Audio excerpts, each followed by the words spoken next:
Hey guys, we're going to talk all about Game of Thrones' second episode of Season 6, Home.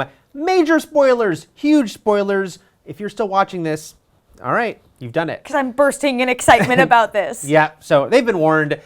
Jon Snow, he's back. Jon Snow. I wore my Stark shirt. Yes. Got to represent. This is the moment that we all knew was coming, right? But there was that slight bit of doubt, like, what if we're wrong? I even said that when they were building up the scene that night, I was like, what if nothing does happen and it's the biggest letdown ever, right? I don't know about you, but this was my prediction. Like when I read Dance of Dragons, I was tripping up with the name of the episode as well. That was my prediction for how he would be brought back at the time. I was never on board with the idea that he was dead forever. I was like, it makes so much sense. Melisandre's at the wall. He can be brought back. Were you on board with that theory? Did you have a different one? I mean, and I will say, I guess that's why to me this was fine, but a little lacking in that I think this was the predominant theory, both from people who'd read the books and hadn't, is, okay, Jon is dead. He is a corpse, but who is there who might be able to resurrect someone, you know? And so I think the fact that it all happened exactly as most of us figured it would happen, to me is a little disappointing. I wish there was some swerve on it, even though not only did I think Jon was going to come back, I think he had to come back. I think dramatically it would have been a bad idea for this death to stick, in that it really would have sort of cut off a lot of story. But, you know, you and I talked about the fact we were predicting when he'd come back, and you thought it was sooner than I did. I thought, oh, maybe it's the end of this season. I thought it was going to be the middle. I did not expect that it would be the second episode.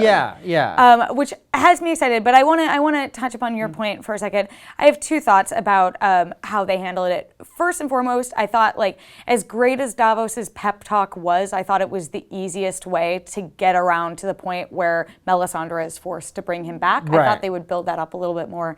That being said, as someone who firmly, staunchly believed that this was how they'd bring him back, I thought that they did a really good job with that sequence, because I had my doubt. I was like, even as I was waiting for him to take his breath and open his eyes, I was like, are they not going to do it? And I think that the fact that I felt that doubt sold that scene for me, because it's something that is really hard to be surprising, as much as they tried to make it surprising. And the fact that I for a moment was like, maybe I was wrong. Maybe this was just their big slap on the wrist for saying, this is what you thought for so long and you were wrong about it. That got me on board with it. See, it's funny. To me, I thought it'd be more interesting if it didn't work. Again, thinking eventually he's going to come back.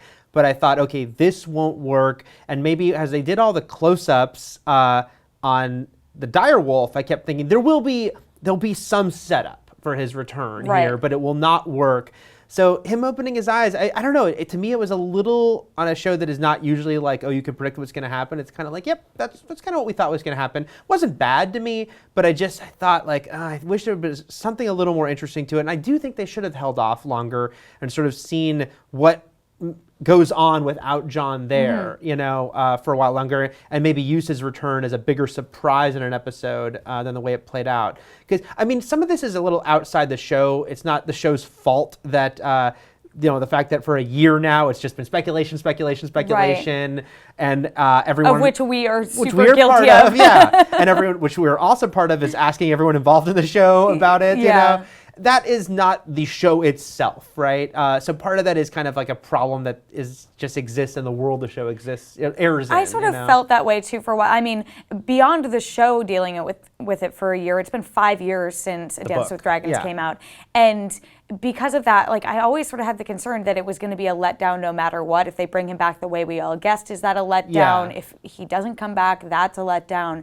I was not expecting him to come back so early, but I legitimately am really excited that we now get 8 episodes with Jon Snow. And our colleague Joshua Yale wrote a really interesting piece about how, George R. R. Martin has laid the groundwork of resurrection really having an impact on characters. And maybe Game of Thrones skips over that and he's the same, but I don't think he will be, because we saw with Beric Dondarrion, he was a character who was very changed by being brought back to life. And I have a feeling we're going to see a different Jon Snow, and a Jon Snow who now is severed of his ties with the Night's Watch.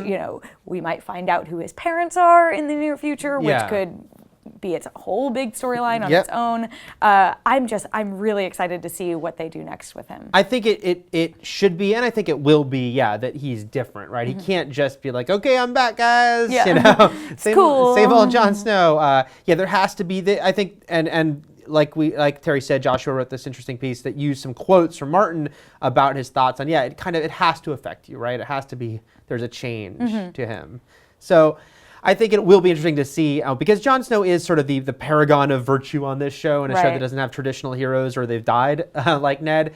He is still that character, so will he maybe be not that character anymore? And I can't wait for like the mic drop moment of when the Night's Watch finds out he's still alive. If you watch like the promo for next week's episode, I think you get a little taste of like the reaction on people's faces, but I just can't wait to see, God, is he gonna kill Ollie? Will Ollie finally die? Will this be the new moment we're waiting for when they can just kill off that little traitor? Game of Thrones is so good at getting us to root for kids to get killed. I know, God, which speaking of which, right? It does that. So those are our thoughts on Jon Snow's return.